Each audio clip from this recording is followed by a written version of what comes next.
After a very peaceful and relaxing night at the island of Gigha, we're now heading south and are coming up to the Mull of Kintyre.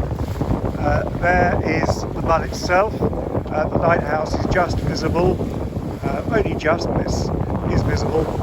There's a bit of swell.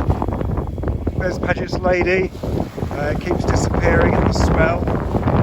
There's not much wind, about 12-13 knots, but it's completely on the nose, so we've got no choice but to use the engine again. We've changed our plans several times on the way down, speaking on the radio.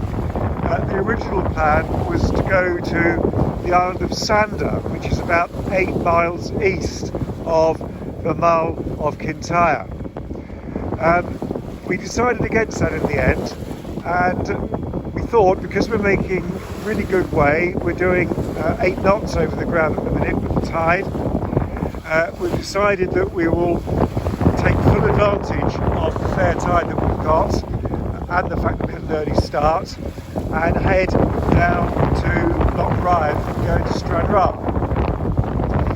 There's a marina. Then we thought, well, that's not a particularly attractive part of Scotland, even the pilot book says that, and it's 5 or 6 miles down Loch Ryan to get to Stranraer and 5 or 6 miles out again, trying to avoid all the fast ferries going to Northern Ireland. So we had another rethink, and we have decided that we will make for Port Patrick.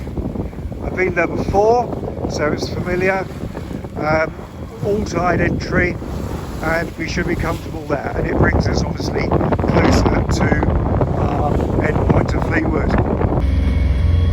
Just a couple of miles off the Mull of Kintyre now. As is indicated on the chart, there is turbulent water here at certain points of the tide. That always happens around these headlands. We did our homework, of course. There are very detailed tide tables for points such as this one, where there are overfalls and difficult tidal conditions. So it's very easy to get the information you need to set out at the right time in order to go round with the tide helping you and not holding you back. The instruments here, we can see that our speed over the ground is 8.4 knots, but our speed through the water is just 5.7 knots. And so the difference there is the effect of the tide going with us and helping us.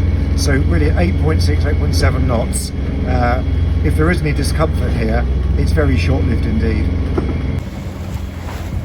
We're now passing the lighthouse on the Mull of Kintyre. It's quite difficult to hold the phone steady, so I'm kneeling down in the cockpit and leaning against the cockpit seats in order to get a relatively stable picture. There's Mike there, still disappearing occasionally in the swell, as there. And the very tip on the Mull of Kintyre, just in front of us now. We've seen a couple of other yachts doing the same thing as us.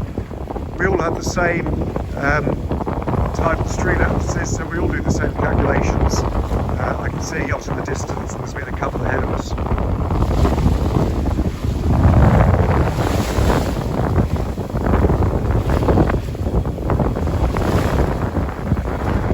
Still quite a lot of swell. There often is at these headlands. We're quite close in.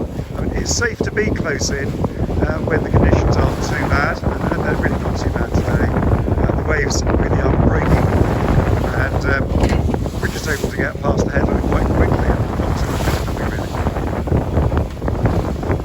Once we're past, there'll be turbulent water for a mile or two, I suspect, and then hopefully it will calm down and